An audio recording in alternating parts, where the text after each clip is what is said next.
నీకు నువ్వు మగాడి అయితే వెళ్ళి మక్కలు ఎరగొట్టాల్సింది సుగాలి ప్రీతిని వాళ్ళని. అదేవిధంగా ఏదైతే కోట వినూత శ్రీకాళహస్తి కోట వినూత్న వీడియోలను తీసినాడిని వాడిని కదా నువ్వు వెళ్ళి మక్కలు ఎరగదగనాల్సింది. నీకు మగతనం ఏమైనా నుండి ఏడిస్తే నీ తల్లిని తిట్టినాడి దగ్గరికి వెళ్ళి కాళ్ళు పట్టుకున్నావు. నీ బతుకది. నిన్ను ప్యాకేజీలకు అమ్ముడు పోతా ఉన్నాడు దగ్గరికి వెళ్ళి దేహి అని చెప్పి ముష్టి అడుగుతా ఉన్నావు. 4 సీట్లు అల్లిస్తే వాళ్ళ దగ్గరికి వెళ్ళి ఈరోజు కాలబేరం మాట్లాడావు. ఏందయ్యా నువ్వు ఇంకా మక్కలు ఎరగొట్టేది?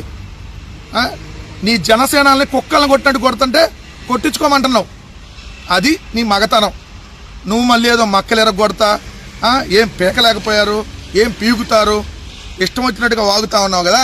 సింగిల్గా నీ జీవితంలో నువ్వు పీకలేక కదా, సింగిల్గా నీ జీవితంలో నువ్వు ఎమ్మెల్యే అవ్వలేక కదా, ఏం పీకలేక వెళ్ళి 3 పార్టీలు కలిపి పీకుదామని వెళ్ళారు. మళ్ళీ ఇష్టం ఉందని నోటికి ఏది వస్తే అది వాగుతా ఉన్నావు. అందరికీ నమస్కారం. నా పేరు వడ్లాని ఆంజనేయులు. ఏలూరు జిల్లా కైకలూరు నియోజకవర్గం ముందినేపల్లి మండల జనసేన పార్టీ సంయుక్త కార్యదర్శి. జనసేన పార్టీ అధ్యక్షులు ఆంధ్రప్రదేశ్ రాష్ట్ర ఉప ముఖ్యమంత్రి వర్యులు శ్రీ కొణిదెల పవన్ కళ్యాణ్ గారి గురించి కారు కోతలు కూస్తున్నటువంటి కారుమూరి వెంకటరెడ్డి, వైఎస్ఆర్సీపీ పార్టీ అధికార ప్రతినిధి కారుమూరి వెంకటరెడ్డి, మీరు పవన్ కళ్యాణ్ గారిని విమర్శించే ముందు మీరు అధికారంలో ఉన్నప్పుడు ప్రజల కోసం ఏం చేశారు? మీరు అధికారంలో ఉన్నప్పుడు ఎలుకలు పట్టుకోవడానికి 1,36,00,000 తాడేపల్లి ఉన్నటువంటి జగన్మోహన్ రెడ్డి గారి ఇంటి చుట్టూ కంచి వేయించుకోవడానికి 12.5 కోట్లు, వైఎస్ రాజశేఖర రెడ్డి గారి విగ్రహాలు పెట్టించడానికి 18 కోట్లు, ఎగ్ పఫ్లు దొబ్బి తినడానికి 3.6 కోట్లు, హెలికాప్టర్తో గాలి తిరుగులు తినడానికి 2.20 కోట్లు,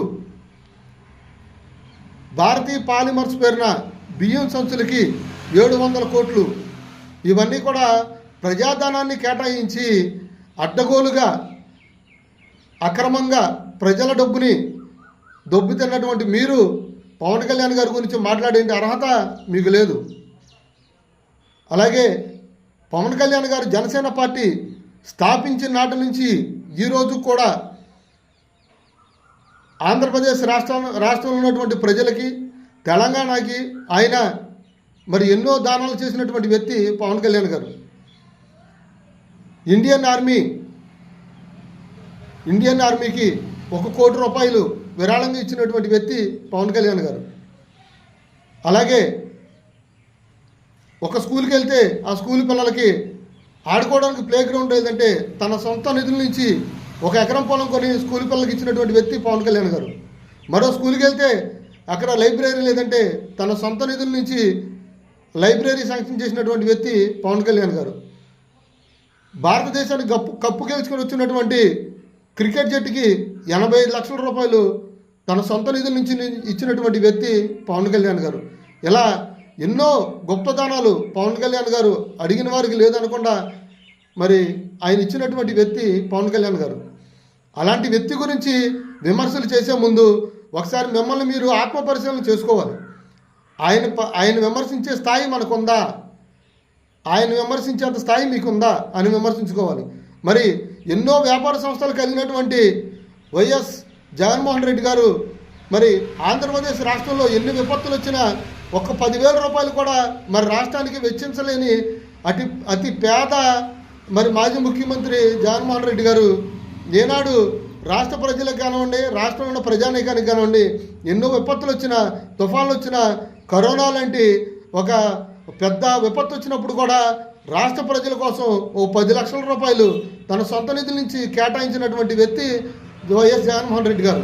అలాంటి వ్యక్తిని మీరు వెనకేసుకుని మరి కుడి చేయికి ఎడచేయికి తేడా లేకుండా ఎన్నో గుప్తదానాలు చేస్తున్నటువంటి పవన్ కళ్యాణ్ గారిని మీరు విమర్శించడం మిమ్మల్ని మీరు ఆత్మపరిశీలన చేసుకోవాలి. నిన్న జరిగినటువంటి జలధారం మీటింగ్లో పవన్ కళ్యాణ్ గారు డైరెక్ట్గా స్టేజ్ మీద నుంచి అధికారులకు ఒకటే సూచించారు, ఎక్కడా కూడా నాణ్యత లోపం జరగకూడదు, ఎక్కడా కూడా లంచాలకి తావు ఉండకూడదు, రోడ్లు వేసినా ఏం చేసినా పూర్తి క్వాలిటీతో చేయాలని డైరెక్ట్ స్టేజ్ మీద నుంచే అధికారుల్ని ఆదేశించినటువంటి వ్యక్తి పవన్ కళ్యాణ్ గారు. ఈరోజు ఆంధ్రప్రదేశ్ రాష్ట్రంలో ఏ మారుమూల గ్రామానికి వెళ్ళినా రోడ్లు లేక ఇబ్బంది పడుతున్నటువంటి ప్రతి గ్రామానికి రోడ్లు అందించినటువంటి వ్యక్తి పవన్ కళ్యాణ్ గారు.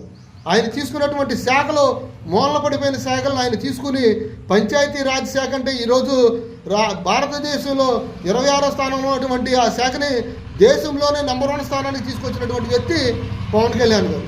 ఈరోజు ఆంధ్రప్రదేశ్ రాష్ట్రంలో కాకుండా దేశంలోనే ఎంతోమంది రాజకీయ నాయకులకు ఆదర్శంగా నిలుస్తున్నటువంటి వ్యక్తి పవన్ కళ్యాణ్ గారు.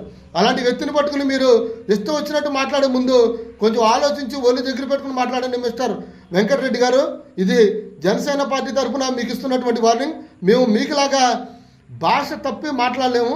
మా నాయకుడు మాకు సూచించినట్టుగానే మేము భాష అదుపులో ఉంచుకునే మాట్లాడతాం. దయచేసి ఇంకోసారి పవన్ కళ్యాణ్ గారి గురించి మాట్లాడేటప్పుడు మీరు వ్యంగ్యంగా కాకుండా సంస్కారహీనంగా కాకుండా మీరు హద్దుల్లో మాట్లాడితే మంచిదని తెలియజేసుకుంటూ సెలవు తీసుకుంటాను. జై జనసేన, జై హింద్.